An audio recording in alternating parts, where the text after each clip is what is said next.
Samantala, sumentro sa pagtukoy sa definisyon ng political dynasty ang pagdinig ng Senado sa panukalang batas na layong ipagbawal ang sabay-sabay o di kaya'y magkakasunod na pagtakbo sa eleksyon ng mga magkakamag-anak. Saksi si Jam Sisante. Ilang buwan bago ang 2013 elections, tinalakay na ng Senate Committee on Electoral Reforms ang panukala ni Senadora Miriam Defensor Santiago na ipagbawal na ang political dynasty sa Pilipinas.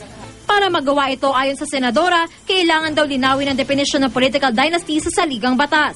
Sa panukala ni Santiago, ituturing na miyembro ng political dynasty ang asawa ng isang halal ng opisyal at ang kanyang mga kaanak hanggang sa second civil degree of consanguinity or affinity kung sabay silang tatakbo sa eleksyon sa iisang probinsya.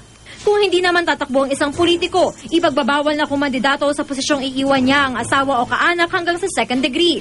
At kahit walang kaanak na nasa posisyon, bawal pa rin magsabay sa pagtakbo sa iisang provincial election ang mag-asawa o magkamag-anak hanggang sa second degree kahit pa iba ang posisyon nilang target. Bagamat suportado ang panukala, minapuna ang kinatawan ng COMELEC. The definition po, parang hindi niya covered yung national position.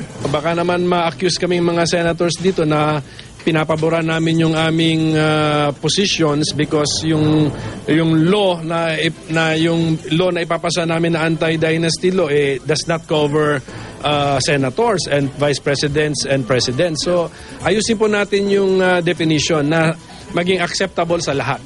Ang ilang election watchdogs, magkaiba naman ang tingin sa issue.